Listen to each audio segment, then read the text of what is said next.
Hello friends, welcome back to my channel.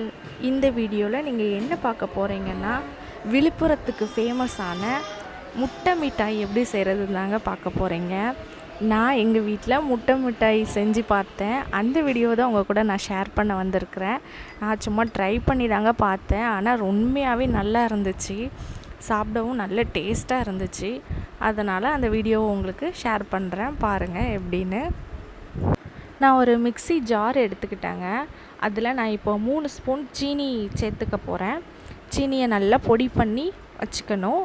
முட்டை மிட்டாய்க்கு ஜீனி தாங்க ஒரு இனிப்பான ஒரு சுவையை கொடுக்கும். அதனால் ஜீனியை இப்போ பொடி பண்ணி எடுத்துக்கிட்டேன்.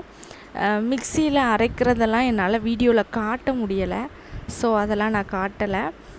2 முட்டை எடுத்துருக்கேங்க. இதை நல்லா இப்போது ஸ்பூனை வச்சு நல்லா அந்த முட்டையை மிக்ஸ் பண்ணிக்கிறேன். நான் இது எல்லாமே மிக்ஸி ஜாரில் தான் பண்ண போகிறேன். மிக்சியில் மிக்ஸ் பண்ணி நான் உங்கள்கிட்ட காட்டுறேன். முட்டையை நான் இந்த மாதிரி ஒரு ஸ்பூனில் அடிச்சுட்டு மிக்ஸி ஜாரில் சேர்த்துக்கிறேன். இப்போ நல்லா மிக்சியில் திரிச்சுப்பேங்க. ஒரு 3 நிமிஷமாவது மிக்சியில் இந்த முட்டையை நல்லா திரிச்சுக்கணும். திரிச்சிட்டு தான் ரெண்டாவது அந்த ஜீனியை ஆட் பண்ணுவேன். ஜீனி பொடி பண்ணி வச்சுருக்கேன்ல, அதை இதில் சேர்த்துக்கிறேன். சேர்த்து அதையுமே நல்லா திரிச்சுக்கிறேன். திரித்து அதுக்கும் ஒரு 3 நிமிஷம் நம்ம திரிக்கணும். அதுக்கப்புறமா நான் 2 டீஸ்பூன் நெய் சேர்த்து, இந்த நெய்யையும் நான் மிக்ஸி ஜாரில் நல்லா திரிச்சுப்பேங்க. முட்டை, அந்த ஜீனி, அப்புறம் இந்த 2 டீஸ்பூன் நெய், இதையும் ஒரு 3 நிமிஷம் மிக்சியில் அடித்து எடுத்து வச்சுருக்கேன். அடுத்து இது தாங்க கோவா. இது ஸ்வீட் கோவா கிடையாது, ஸ்வீட் இல்லாத கோவா. இதுவும் நான் வீட்டில் தான் ரெடி பண்ணேன். இந்த வீடியோ வேணும்னா நான் கீழே டிஸ்கிரிப்ஷனில் கொடுக்குறேன், அதில் பார்த்து நீங்கள் தெரிஞ்சுக்கோங்க. இது ஹோம்மேடு கோவா தான். இது ரெடி பண்ணால் ஒரு 40 நிமிஷம் ஆச்சு இந்த கோவா. அதுக்கப்புறமா ஏலக்காயும் ஒரு ஸ்பூன் ஜீனியும் போட்டு அதையும் மிக்சியில் திரிச்சுக்கிட்டாங்க. திரிச்சிட்டு ஒரு பெரிய தவா, கனமான தவா வச்சுக்கிட்டு அதில் இதை லைட்டாக மிதமான சூடில் வேக வச்சு எடுத்துக்க போகிறேன். அப்போ தான் நல்லா குக்காகி வரும்.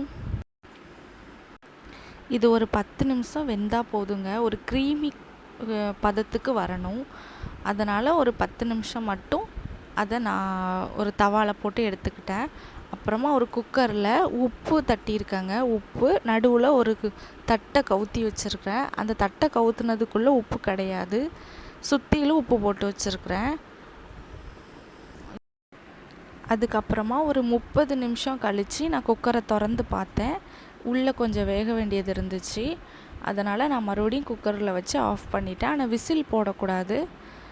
அதுக்கப்புறம் இந்த வெந்துட்டுங்க, நல்லா இருந்துச்சு, சாப்பிட டேஸ்ட்டாக இருந்துச்சு. நீங்களும் உங்கள் வீட்டில் ட்ரை பண்ணி பாருங்கள்.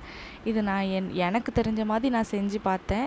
நீங்களும் உங்கள் வீட்டில் இந்த வீடியோ பார்த்துட்டு உங்களுக்கு தெரிஞ்ச மாதிரி செஞ்சு கொடுங்க, ரொம்ப நல்லாயிருக்கும். தேங்க்ஸ் ஃபார் வாட்சிங்.